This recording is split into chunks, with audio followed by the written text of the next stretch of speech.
బాల్య వివాహాలు కూడా ఎక్కడ ఉండవు, అంటే ఉంటాయి.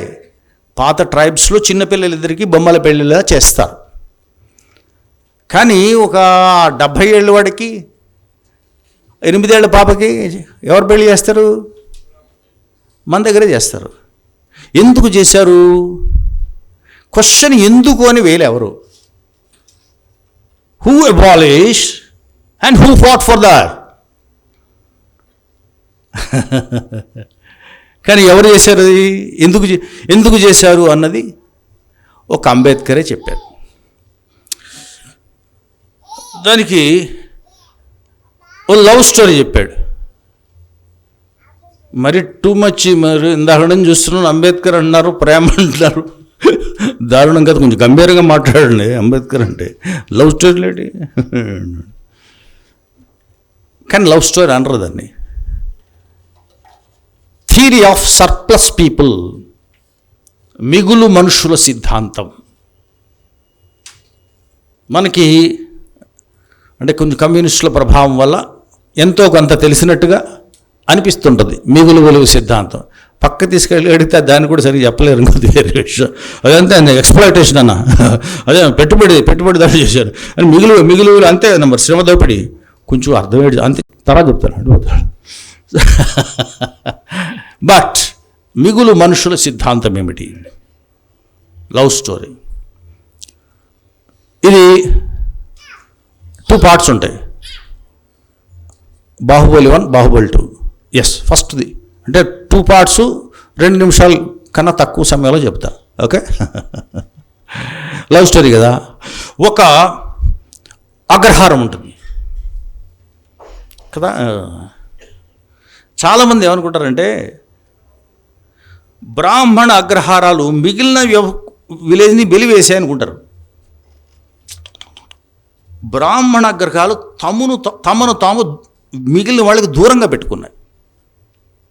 అంటే ఒక రంగా చెప్పుకోవాలంటే తమని తాము వెలివేసుకున్నాయి. ఈ తలకిందులేని మీకు ఎవరు చెప్తారండి? అదే గొడవ, ఆయనే చెప్తాడు. అంబేద్కర్ చెప్తాడు. సో ఒక అగ్రహారం ఉంటుంది, అందులో 100 కపుల్స్, ఈక్వల్ ఏజ్, దాదాపుగా 2-3 సంవత్సరాలు, యంగ్ కపుల్స్, మ్యారీడ్ కపుల్స్ ఉన్నారు. రైట్. చాలా పాతివ్రత్యంతో ఉంటారు స్త్రీలందరూ. ఆమె ఎందుకని పొద్దున్నే లేచి, తెల్లవారుజామున లేవాలి కదా, లేచి తలంటి తులసి మొక్క చుట్టూ పూజ చేసుకుని మళ్ళీ భర్త సపర్య కోసం, అప్పుడు కాఫీలు ఉండవు కాబట్టి ఏదో ఇచ్చి ఉంటారు, మరి ఏమి ఇచ్చారో తెలియదు, పాతకాలం కదా, ఏదో ఇచ్చేవారు. అట్లా చేయడం కోసం ఆవిడ వెళ్ళి తులసి మొక్క చుట్టూ తిరుగుతోంది. ఈ లోపల పాము వచ్చి కాటేసింది, అంతే కదా. సో మరి సిద్ధాంతం ఉన్నారు, కథ చెప్తున్నారేంటి? చెప్తా. కాటేశాక చచ్చిపోద్ది కదా, మరి 2 మందులు లేవు. యంగ్ మ్యాన్, వీడికి ఒక 25 ఏళ్ళు ఉంటాయి. సో ఏకపత్ని వృతుడే, కానీ ఇంకో స్త్రీని చూడకుండా ఎంతకాలం ఉండగలడు? 11 రోజులు ఉండగలడు. 10 దిన కర్మ దాటాక తన ఇష్టం. సో అప్పుడు ఏం చేస్తాడు? చూస్తాడు, ఎవడు కనిపెట్టాడు రీ అగ్రహారాన్ని, మొత్తం స్టాకే లేదే, అందరూ పెళ్ళిళ్ళు అయిపోయాయి అని ఏం చేస్తాడు? అలా కిందకు చూస్తాడు. శూద్ర స్త్రీలు ఉంటారు, ఆ శూద్ర స్త్రీలతో పరిచయం పెట్టుకుంటే మరి మామూలుగా ఉంటుందా? పిల్లల వరకు వెళ్ళిపోతాడు, పెద్దలు తెలుస్తుంది. వాడిని ఆ పిల్లల్ని కలిపి మనుస్మృతి ఉంటుంది కదా, ఒక బ్రాహ్మణ పురుషుడు శూద్ర స్త్రీతో కలిస్తే పుట్టిన వాళ్ళని చండాలుడని ఊరు వెళ్ళి నెట్టేయమంటారు. ఇలాంటి పనిష్మెంట్లు, బీభత్సమైన పనిష్మెంట్స్ ఉన్నాయి.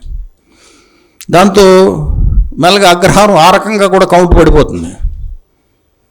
అలా లాభం లేదని పెద్దలు ఆలోచించి ఈ టైప్ వాడిని పిలిచాడు. ఎరా అంటే, నీ ప్రాబ్లం ఏంటంటే నా ఏజ్లో ఉంటే మీకు అర్థమవుతుంది మీ ప్రాబ్లమా, మీరు ముసలాళ్ళు మీకు అర్థం ఉందా? సరే చెప్పరా బాబు అంటే, మన దాంట్లో ఎవరు లేరు అందుకని కింద చూసి అన్నాడు. సరే అయితే నువ్వు కిందకి చూడొద్దు, పక్కకే చూడు, నువ్వు సరిగ్గా చూడలేదు, సరే చూడరా ఈసారి. దాన్ని తీసుకురండి రా. ఆడు చిన్న పాప, పిలిచావా బాబా అంటే వచ్చింది, 8 ఏళ్ళ పాప. దీన్ని చేసేసుకోరా. 8 ఏళ్ళు దానికి, 4 ఏళ్ళు అయితే పెద్ద అవుద్ది. ఆ విషయం మాకు తెలుసు. ఇప్పుడు చేసుకో. అతను పెళ్ళి అయిందనుకో, భార్య ఉండగా ఇంకొక వేషం వేసామనుకో, శిక్ష ఇంకా టూ మచ్ ఉంటుంది. మర్యాద బుద్ధిగా చేసుకో. వర్ణ సంకరం అయిపోతుంది. లేకపోతే బ్రాహ్మణ కుటుంబంలో ఉండేటువంటి స్త్రీలు కుటుంబాలు వేరే వాళ్ళతో పోయి వర్ణ సంకరం జరిగిపోతుంది. In order to stop it, అప్పుడేమైంది, 8:24. 8 ఏళ్ల పాపకి 24 ఏళ్ల పురుషుడు. తర్వాత 35 ఏళ్ళ భార్య చనిపోయింది, పాము మా ఆవిడకి కూడా పాము కరిచింది అని వచ్చేసాడు. ఇంకో వాడికి 8 ఏళ్ళు ఇచ్చాడు, 8 ఏళ్ళు ఇచ్చాడు పాపని. 65 ఏళ్ళోడు కూడా మా ఆవిడ చనిపోయింది, పాము కరిచిందని వచ్చాడు. ఇంకో వాడికి కూడా 8 years బాబు. మా ఆవిడ కూడా చనిపోయిందని 80 ఏళ్ళోడు వచ్చాడు. ఇంకో ఏం చేస్తారు, 8:80. ఆ విధముగా బాల్య వివాహం వచ్చినది. అండర్స్టాండ్?